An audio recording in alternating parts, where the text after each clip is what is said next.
Hello everyone, welcome to Super 20 Institute. I'm your biology teacher Vanshika. So हम लोग अपने last class में अपना सेकेंड चैप्टर में सीड के पोर्शन तक कंप्लीट कर लिया था। हम लोग रिप्रोडक्शन इन फ्लावरिंग प्लांट्स ये वाला चैप्टर हम पढ़ रहे हैं, ठीक है। वहाँ पे हमारा ये चैप्टर हमारा ऑलमोस्ट ख़त्म है। आज हमने 3 छोटे छोटे टॉपिक्स करने हैं, ठीक है। पहले हम डिस्कस कर लेंगे कि व्हाट इज एपोमिक्सिस, ठीक है, and what is polyembryony. Then हम लोग जो हमारा लास्ट टॉपिक बचा हुआ फ्रूट, ठीक है, फिर हम उसको डिस्कस कर लेंगे। ये इन तीनों टॉपिक्स को डिस्कस करने के बाद हमारा जो लास्ट चैप्टर ये चैप्टर है ये कंपाइल हो जाएगा, ठीक है। तो आई होप आप लोग कल की क्लास रिवाइज करके आए होंगे, है ना, ठीक है। याद होगा आपको हमने कल क्या पढ़ा था। हमने कल सीड पढ़ा था कि सीड कहाँ से डेवलप होता है, ठीक है, उसकी डेवलपमेंट के इवेंट्स पढ़े थे, राइट। उसके बाद हमने क्या पढ़ा था, हमने पढ़ा था सीड जर्मिनेट कैसे होता है, कैसे ग्रोथ हार्मोन्स, है ना, और रोल प्ले करते हैं अपना जर्मिनेशन के केस में, और कौन कौन से फैक्टर्स हैं जो इन्फ्लुएंस करते हैं, है ना। वैसे ही हमने सीड बैंक के बारे में पढ़ा था, सीड वाइबिलिटी के बारे में पढ़ा था। याद आ रहा है ना, मैं बस आपको याद दिलाने की कोशिश कर रही हूँ कि आप भूलो नहीं आप लोगों ने प्रीवियस क्लास में क्या पढ़ा था, ठीक है। तो हम लोग फिर अभी हम अपना आज का टॉपिक स्टार्ट करते हैं, दैट इज एपोमिक्सिस। सुना है किसी ने एपोमिक्सिस टर्म के बारे में? किसी को कुछ आइडिया है एपोमिक्सिस क्या है? कोई बताएगा मुझे? ठीक है, तो सब लोग इधर ध्यान दीजिए ब्लैक बोर्ड पे। एपोमिक्सिस क्या है? It is the formation of diploid embryos from parents sporophytic tissue without fertilization, ठीक है। तो एपोमिक्सिस की डेफिनेशन से हमें क्या समझ आ रहा है कि एक डिप्लॉयड एम्ब्रियो बनता है हमारे पास पेरेंट स्पोरोफाइटिक टिश्यू से without involving any kind of fertilization, ठीक है। उनका कहने का क्या मतलब है कि फर्टिलाइजेशन जब हमारे पास फ्यूजन ऑफ गैमेट्स होती है, मतलब फर्टिलाइजेशन होती है, तभी हमारे पास 2n जाइगोट बनता है ना। उसी केस में बनता है ना, क्योंकि हमारा n मेल गैमेट लेके आ रहा है, n हमारा फीमेल गैमेट लेके आ रहा है, दोनों जब आपस में फ्यूज करेंगे तो 2n बनाएंगे ना, तभी हमारी 2n वाली कंडीशन आती है जब फर्टिलाइजेशन होती है। बट यहाँ पे क्या हो रहा है, यहाँ पे पहले ही 2n मतलब डिप्लॉयड एम्ब्रियो हमारे पास बन रहा है without involving any kind of fertilization. मतलब फर्टिलाइजेशन तो हो ही नहीं रही, डायरेक्ट जो हमारा पेरेंट स्पोरोफाइटिक टिश्यू है ना, उसी से हमारा डिप्लॉयड एम्ब्रियो बन रहा है, ठीक है। तो इस तरह के प्रोसेस को हम लोगों ने क्या नाम दिया है? हम इसको एपोमिक्सिस के नाम से जानते हैं, ठीक है। एक बार आप लोग मेरे साथ डेफिनेशन रिवाइज कीजिएगा। It is the formation of diploid embryo directly from the parents sporophytic tissue without involving any kind of fertilization, right. समझ में आ गया आपको एपोमिक्सिस का मतलब क्या है, ठीक है। अब कहाँ से बन सकता है हमारा डिप्लॉयड एम्ब्रियो, है ना, कहाँ से बन सकता है? अब हमें पता होना चाहिए कौन कौन से स्ट्रक्चर्स हैं जहाँ पे अगर एपोमिक्सिस होगी तो वो हमारे डिप्लॉयड एम्ब्रियो को बनाएगी, ठीक है। जो हमारा एम्ब्रियो है डिप्लॉयड वो कहाँ से बन सकता है? या तो वो न्यूसेलस से बन सकता है, राइट, या वो इंटेगुमेंट से बन सकता है, या फ्यूनिकुलस से, ठीक है। ये सारे स्ट्रक्चर्स हमने कहाँ पढ़े थे? Nucellus, integument and funiculus. We have studied all these structures when we were doing structure of ovule, है ना। जब हमने ओव्यूल के स्ट्रक्चर के बारे में पढ़ा था तब हमने इन तीनों के बारे में देखा, ठीक है। इंटेगुमेंट्स तो आपको पता है ना, कल मैंने सीड पढ़ाया था उसमें भी मैंने आपको इंटेगुमेंट्स पढ़ाया था। फ्यूनिकुलस का भी आपको पता है, न्यूसेलस का भी आपको पता है, ठीक है। तो यहाँ से हमारा जो डिप्लॉयड एम्ब्रियो बन सकता है एपोमिक्सिस करके, ठीक है। अब पहली बार एपोमिक्सिस के बारे में हमें बताया किसने था? एक साइंटिस्ट था विंकलर नाम का। उसने 1908 में कुछ डिफरेंट फिनोमेना देखे थे। क्या देखा था कि एक डिप्लॉयड एम्ब्रियो बना जा रहा है without involving any kind of fertilization, ठीक है। तो फिर उसने इस जो प्रोसेस को नाम दिया था एपोमिक्सिस। क्या था उस साइंटिस्ट का नाम? विंकलर। कब किया था? 1908 में, ठीक है। अब यहाँ पे फर्टिलाइजेशन हो नहीं रही है, फ्यूजन हो रही नहीं है, तो obviously it is not a type of sexual reproduction, है ना। जब यहाँ पे किसी दूसरे पेरेंट की इन्वॉल्वमेंट हो ही नहीं रही है, सिंगल पेरेंट्स के स्पोरोफिटिक टिश्यू से हमारा सीधा एम्ब्रियो बन रहा है, ठीक है। इसको क्या बोलेंगे, apomixis is a type of asexual reproduction, ठीक है। ये एक एसेक्सुअल रिप्रोडक्शन की टाइप है जो किसको मिमिक करती है, ये मिमिक करती है सेक्सुअल रिप्रोडक्शन को। कैसे, क्योंकि हमारे पास सेक्सुअल रिप्रोडक्शन के केस में भी 2n बन रहा था, ठीक है।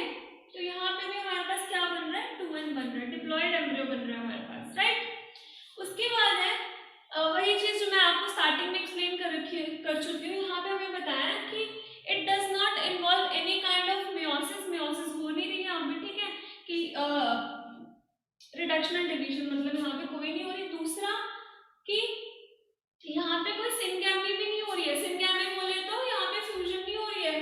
मेयोसिस मतलब मेयोसिस कहाँ पे पढ़ी थी हमने सेक्सुअल रिप्रोडक्शन के केस में, हमने मेयोसिस पढ़ी थी गैमेटोजेनेसिस के केस में, ठीक है। जब हमारे मेल और फीमेल गैमीट बनते हैं ना, तब हमारी रिडक्शन एंड डिवीजन काम आती है, ठीक है। तो यहाँ ना तो यहाँ पे कोई गैमेटोजेनेसिस का प्रोसेस हो रहा है, ना यहाँ पे सिंगैमी हो रही है, ठीक है। इसी वजह से हमने एपोमिक्सिस को एक एसेक्सुअल टाइप ऑफ रिप्रोडक्शन बोला है, ठीक है। आई होप आपको अच्छे से समझ आ गया होगा कि हमारा एपोमिक्सिस का प्रोसेस है क्या, ठीक है। एक दोबारा से क्विकली रिवीजन कर लेते हैं हम लोग कि एपोमिक्सिस बेसिकली है क्या। एपोमिक्सिस हमारा वो प्रोसेस है जिसमें हमारा diploid embryo directly parents sporophytic tissue से बन जाता है, ठीक है। चलो फिर अभी हम आगे फर्दर प्रोसीड करें। आई होप आपको यहाँ तक क्लियर है सब कुछ, ठीक है।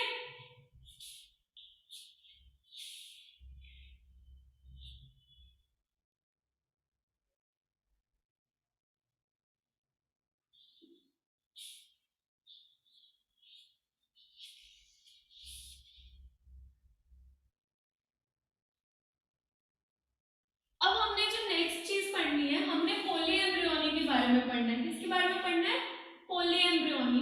अब पॉली वर्ड का मतलब तो पता होगा ना, अगर आपको पॉली वर्ड का मतलब पता होगा तो फिर आपको पॉली एम्ब्रियोनी का मतलब ऑटोमेटिकली समझ में आ जाएगा। कुछ भी लर्न करने का सबसे बड़ा बेसिक जो हमारा मेथड है ना, सबसे पहले ना आप लोगों को वर्ड ब्रेक करना आना चाहिए, ठीक है। जब आप एक वर्ड को ब्रेक करके देखोगे आपको समझ में आएगा कि वो वर्ड तुम्हें बहुत सारी चीजें कन्वे कर देता है, ठीक है। तो हम लोग देख लेते हैं पॉली एम्ब्रियोनी क्या है।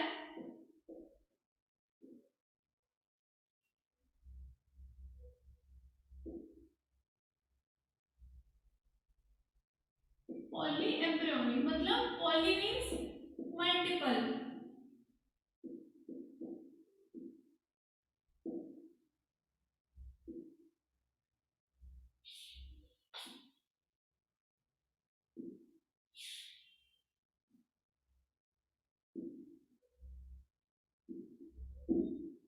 क्या हो रहा है यहाँ पे सिंगल ओव्यूल के अंदर ही ना मल्टीपल एम्ब्रियोज बन रहे हैं, ठीक है। क्या हो रहा है पॉली एम्ब्रियोनिक के केस में, मल्टीपल एम्ब्रियोज बन रहे हैं हमारे पास सिंगल ओव्यूल के अंदर, ठीक है। इस प्रोसेस को हम किस नाम से जानते हैं, पॉली एम्ब्रियोनिक के नाम से जानते हैं, ठीक है। अब पॉली एम्ब्रियोनी हाँ ये जरूरी नहीं कि हर केस में बने, ठीक है। आपने बहुत रेयर केसेस में देखा होगा, ठीक है।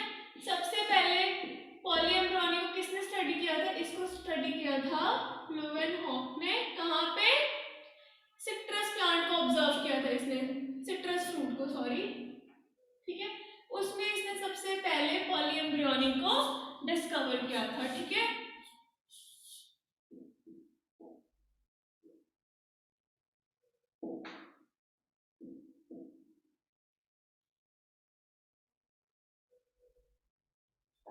अब आपको समझ में आ गया कि पॉली एम्ब्रियोनी हमारा क्या है, ठीक है।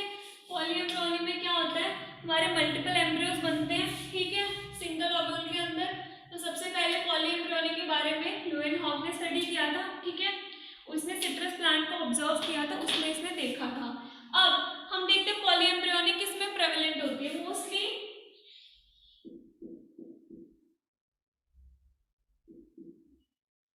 It is found in gymnosperms, ठीक है। जिम्नोस्पर्म्स में क्या क्या आ जाते हैं, बताएगा मुझे कोई एग्जांपल। यस, ग्रासेस हमारी जिम्नोस्पर्म्स में आती है, ठीक है। तो मोस्टली ये हमारे पास जिम्नोस्पर्म्स में मिलते हैं, ठीक है, बट ये पॉलीएम्ब्रियोनी हमारे पास एंजियोस्पर्म्स के केसेस में भी मिलती है, ठीक है, but it is also found in angiosperms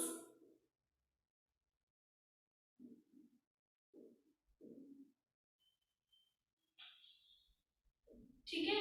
तो एंजियोस्पर्म्स में कहाँ कहाँ पे मिलती है हमें पॉलीएम्ब्रियोनी, बताएगा मुझे कोई कि एंजियोस्पर्म्स के केस में हमने कहाँ कहाँ पे पॉलीएम्ब्रियोनी देखी है। मैंने आपको स्टार्टिंग में क्या बताया कि यहाँ पे मल्टीपल एम्ब्रियोज बन रहे हैं, राइट। तो आपने मल्टीपल सीड्स किस में देखे हैं, एग्जाम्पल देख लेते हैं हम इसकी, किस किस में मिलते हैं, लेमन, ठीक है, लेमन में बहुत सारे बीज होते हैं ना, ठीक है, सिट्रस फ्रूट, ऑरेंज हमारा,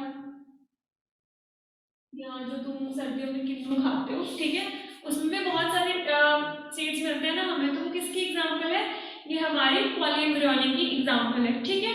अब हम लोग देख लेते हैं हमारे पास है एक और टाइप की पॉलीएम्ब्रियोनी होती है, इसको हम बोलते हैं एडवेंटेटिव पॉलीएम्ब्रियोनी। क्या बोलते हैं, एडवेंटेटिव पॉलीएम्ब्रियोनी।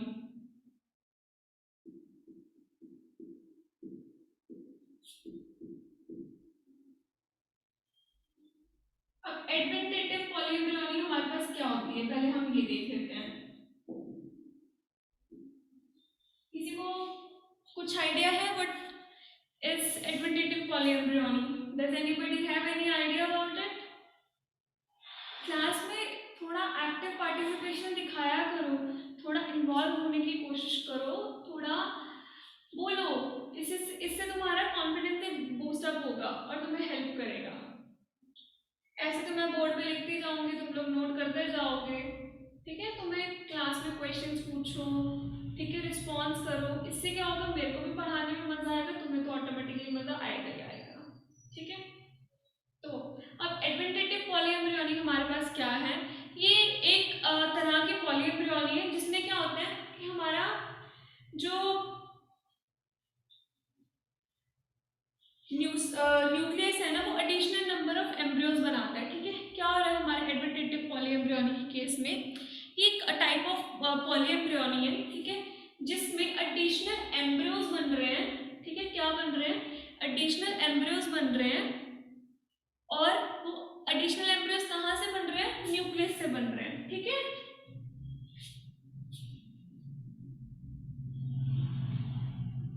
तो हम क्या लिखेंगे, it is a type of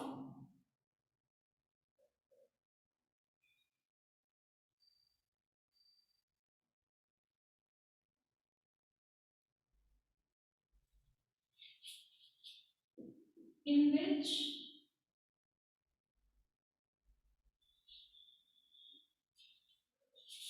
additional embryos are formed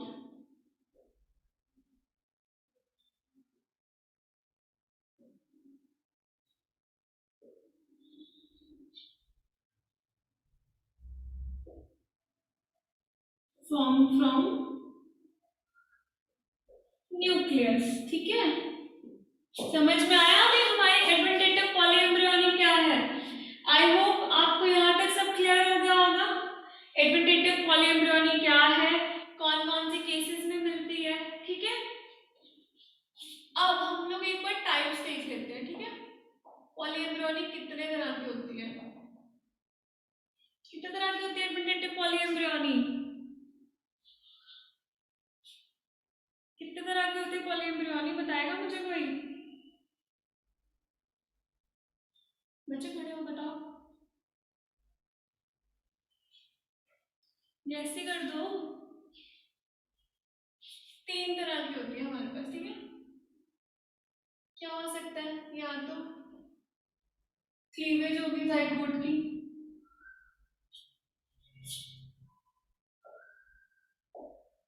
zygote, और क्लीवेज या फिर बटन, ठीक है, या फिर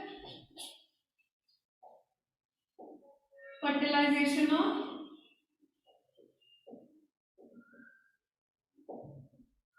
एंटीपोडल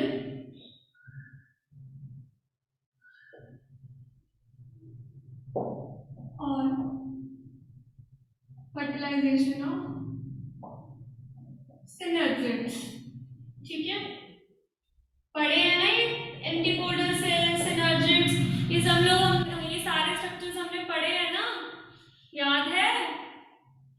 यस, इनको याद करो साथ साथ। तुम्हें अगर मैं किसी चीज का यहाँ पे नाम लिखती हूँ तो तुम्हें साथ ही याद आना चाहिए कि हमने कहाँ पे पढ़ा था और ये स्ट्रक्चर का फंक्शन क्या था।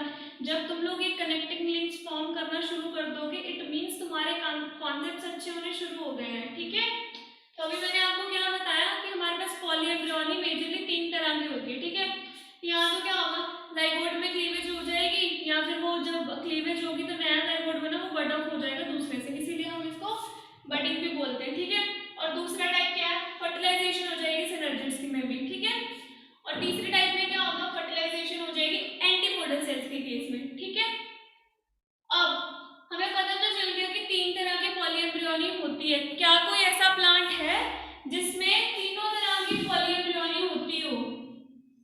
अब मैंने आपको बोला है, कितनी बार रिपीट कर दिया मैंने ये क्लास में कि बायो एक्सेप्शन से भरी हुई है ना,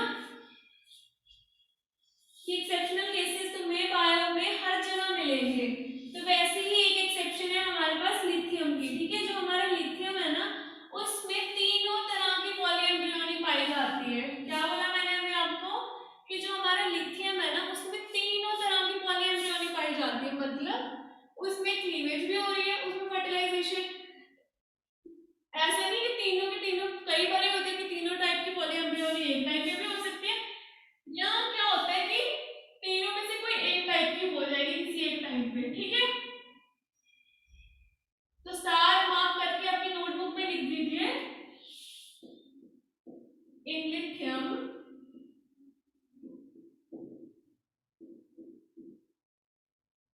all 3 types of polyembryony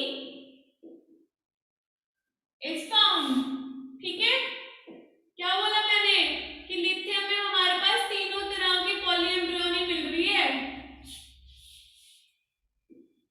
ठीक है, यहाँ पे हमारा पहले वाला छुटकू सा टॉपिक खत्म होता है, that is the major difference between amphimixis and polyembryony. ठीक है, आई होप आपको पॉलीएम्ब्रियोनी और एम्फिमिक्सिस अच्छे से समझ आ गया होगा। ठीक है, अगर किसी को डाउट है तो प्लीज बताइए, हम अभी पहले इसको क्लियर करते हैं, फिर हम लोग अपना फ्रूट पढ़ेंगे। आना तो नहीं चाहिए वैसे डाउट, अगर फिर भी किसी को है तो प्लीज टेल मी। चलो ठीक है, फिर अगर किसी को नहीं है कोई डाउट तो फिर हम लोग अपना लास्ट टॉपिक स्टार्ट करते हैं, फ्रूट। ठीक है,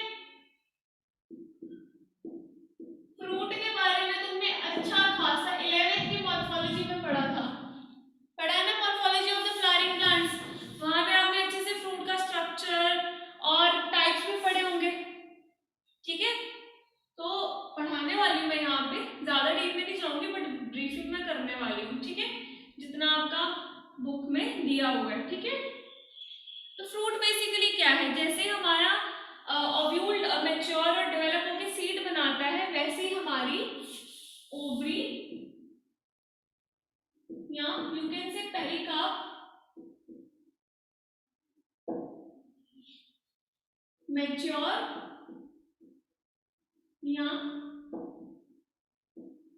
राइप होके क्या बनाती है, फ्रूट। क्या बना रही है, फ्रूट। अब तुम्हें पता चला कि फ्रूट कहाँ से डेवलप हो रहा है। ठीक है, कहाँ से हो रहा है, हमारी मैच्योर ओवरी से। ठीक है, तो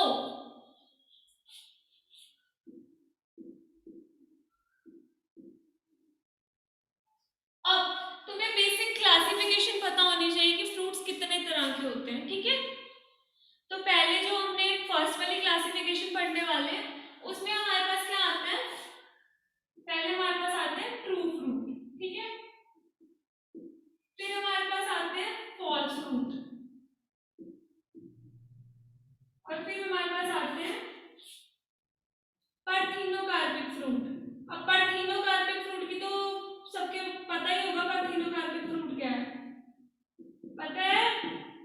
चलो जब हम इसको डिस्कस करेंगे, पहले मैं आपसे पूछूंगी देन मैं पढ़ाऊंगी। मुझे बहुत मजा आता है सवाल पूछने में, ऐसा नहीं है कि मुझे पढ़ाना नहीं है, बस मुझे ये है कि I want your active participation in the class, कि आप लोग भी इतने अच्छे से इन्वॉल्व हुए क्लास में कि आप लोगों को आधे से ज़्यादा मैक्सिमम 70 to 80% सिलेबस यहीं पे याद हो जाना चाहिए। ठीक है, तो ट्रू फ्रूट में क्या है कि जो हमारा फ्रूट है वो कहाँ से डेवलप कर रहा है, ओवरी से ही बन रहा है। ठीक है, इसमें सिर्फ ओवरी ही इन्वॉल्व है फ्रूट में। ठीक है, ओवरी से ही बन रहा है। एग्जाम्पल इसके हम देख लेते हैं, मैंगो। ठीक है, बट जो हमारा फॉल्स फ्रूट है ना, उसके केस में क्या होता है कि फ्रूट अकेला ओवरी से नहीं बन रहा है। ठीक है, ये क्या होता है, यहाँ पे फ्रूट जब बनता है ना, यहाँ पे स्टेपल्स, पेटल्स, स्टेमेंस,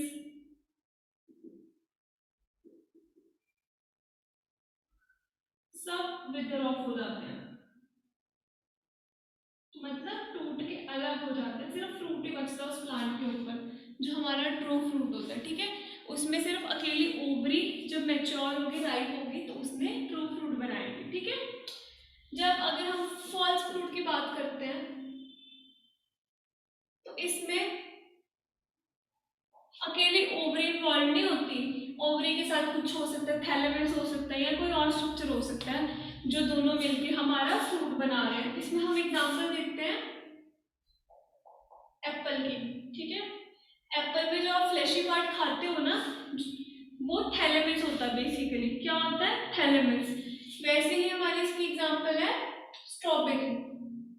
ठीक है, समझ में आया दोनों में डिफरेंस, ट्रू फ्रूट में और फॉल्स फ्रूट में। ट्रू फ्रूट में हमारा जो फ्रूट है वो प्राइमरली हमारी ओवरी से डेवलप कर रहा है, but in case of false fruit it is developing from ovary as well as from the other structures as well. ठीक है, उसके बाद जो सबसे इंटरेस्टिंग चीज आ गई ना, वो है पार्थिनोकार्पिक फ्रूट।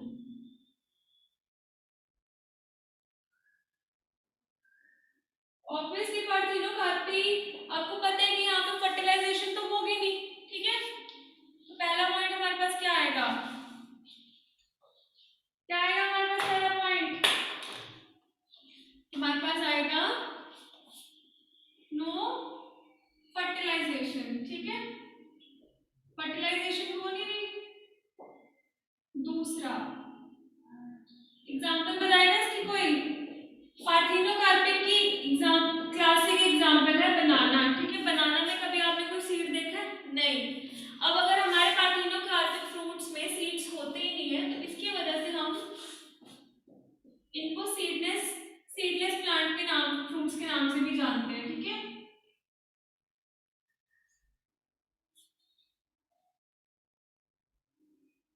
क्या बोलेंगे हम, parthenocarpic fruits are also known as seedless fruits. ठीक है, बट एज जो नेचुरल पार्थिनोकार्पी है ना, वो हमारे फ्रूट्स में बनाना के केस में पाई जाती है, क्योंकि बनाना में ही हमारा कोई सीड प्रेजेंट नहीं होता। ठीक है, अब आप सोच रहे होंगे कि ग्रेप में भी तो नहीं होता। ठीक है, बट अगर आप पहले वाले ग्रेप्स देखो ना, अभी तो बहुत सारी हाइब्रिड वेराइटीज आ गई हैं। पहले क्या होता ना, ग्रेप के अंदर ना अच्छा खासा मोटा सीड हमें मिलता था। ठीक है, तो जब ओवर द टाइम हमने क्या किया, उसमें पार्थिनोकार्पी इंट्रोड्यूस करवाई। ठीक है, पार्थिनोकार्पी हम कैसे इंट्रोड्यूस कर सकते हैं, एक फ्रूट के अंदर उसके लिए ना एक हार्मोन रिस्पॉन्सिबल होता है। आपने ग्रोथ हार्मोन भी पढ़े हैं, 11th में पढ़े हैं ना, जिबरेलिन्स, ऑक्सिन्स, पढ़ा है ना इन सब के बारे में। यस, तो जो हमारे ऑक्सिन्स है ना, they are known to induce parthenocarpy in case of fruits. ठीक है, वो इतने कैपेबल होते हैं कि वो फ्रूट्स में पार्थिनोकार्पी को इंट्रोड्यूस कर सकते हैं। ठीक है, इंड्यूस कर सकते हैं। तो यहाँ पे आप लिख लीजिए पॉइंट, पार्थिनोकार्पी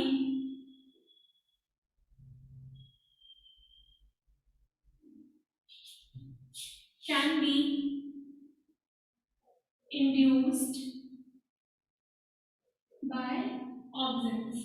ठीक है, अब आपने देखा होगा कि पपाया में वैसे तो हमें छोटे छोटे ब्लैक सीड्स मिलते हैं, उसमें तो मल्टीपल सीड्स मिलने चाहिए हमें, है ना, मल्टीपल सीड्स होते हैं ना, बट आजकल कुछ पपाया ऐसे भी होते हैं कि जिसमें सीड्स मिलते ही नहीं है, मतलब हार्डली तुम्हें रेयरली दिखाई देगा एक आधा सीड। तो वो किस वजह से है? क्योंकि हमने उसमें पार्थिनोकार्पी इंड्यूस करी है, ठीक है। तो किसकी वजह से इंड्यूस हुई है वो? ऑक्सिन्स की वजह से, ठीक है। अब कुछ ऐसे फ्रूट्स भी हमारे पास, जरूरी थोड़ी है कि पार्थिनोकार्पी हमने हर चीज में इंड्यूस करने ही करने की सीड्स नहीं मिलने चाहिए, ऐसा नहीं है। क्योंकि पोमेग्रेनेट खाते हो आप, अनार खाते हो ना, तो उसमें आप क्या खा रहे हो? सीड ही खा रहे हो ना उसमें। तो अगर हम उसमें पार्थिनोकार्पी इंड्यूस कर देंगे तो कोई फायदा होगा? ऑब्वियसली कोई फायदा नहीं होगा, ठीक है। अगर हम पोमेग्रेनेट में पार्थिनोकार्पी इंड्यूस कर रहे हैं तो हमें कोई फायदा नहीं होने वाला। वैसे हम जो कोकोनट खा रहे हैं वो भी मैं ग्रीन कोकोनट की बात नहीं कर रही हूँ, जो हमारा व्हाइट वाला कोकोनट होता है जिसको हम गिरी बोलते हैं, उसमें भी क्या होता है, वो भी हम सीड ही खा रहे हैं, ठीक है। तो इस केस में हमारी पार्थिनोकार्पी किसी काम नहीं आने वाली है, ठीक है। तो हम हर केस में पार्थिनोकार्पी इंड्यूस नहीं कर सकते। आई होप आपको यहाँ तक सब क्लियर हो गया होगा, ठीक है। तो अब हम आगे फर्दर प्रोसीड करते हैं।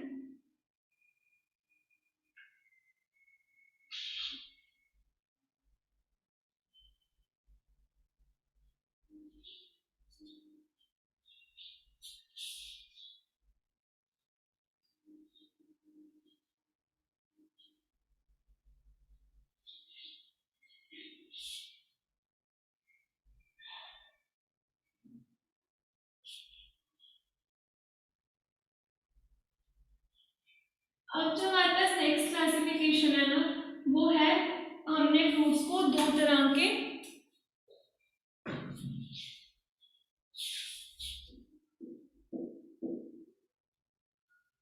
क्लासेस में डिवाइड किया है हमने, सिंपल और दूसरा किया हमने ड्राई।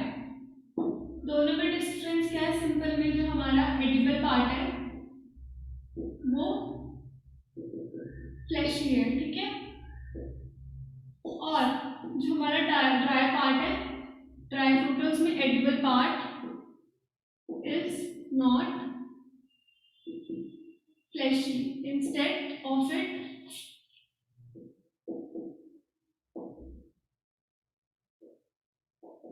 it is dry. मतलब कि जो हमारा एडिबल पार्ट है फ्रूट का वो फ्लैशी है सिंपल फ्रूट के केस में, बट ड्राई फ्रूट के केस में हमारा जो एडिबल पार्ट है वो फ्लैशी नहीं है, वो ड्राई है, ठीक है। इसमें epicarp, mesocarp and endocarp present है, बट इस केस में जो हमारा सिंपल फ्रूट है उस केस में नहीं प्रेजेंट, ठीक है। तो मेजर डिफरेंसेस यही थे। जो हमारा फ्रूट का टॉपिक है हमने इतना ही करना है, ठीक है। तो यहाँ पे हमारा जो थर्ड चैप्टर है वो सेकेंड चैप्टर है वो खत्म होता है। अब कल की क्लास में हम लोग अपना नया चैप्टर स्टार्ट करेंगे, that is reproduction in case of humans, ठीक है। तो आप लोग ये कल तक रिवाइज करके आइएगा। पहले हम अपने एनसीईआरटी के एग्जाम्पलर क्वेश्चंस डिस्कस करेंगे, देन हम लोग अपना नेक्स्ट फर्दर न्यू टॉपिक पे प्रोसीड करेंगे, ठीक है। आई होप आपको यहाँ तक सब क्लियर होगा, ठीक है। तो फिर हम कल मिलते हैं, आज की क्लास हम यही कंपाइल अप करते हैं, ठीक है। Thank you everyone for joining, will meet in the next class, ठीक है। Thank you.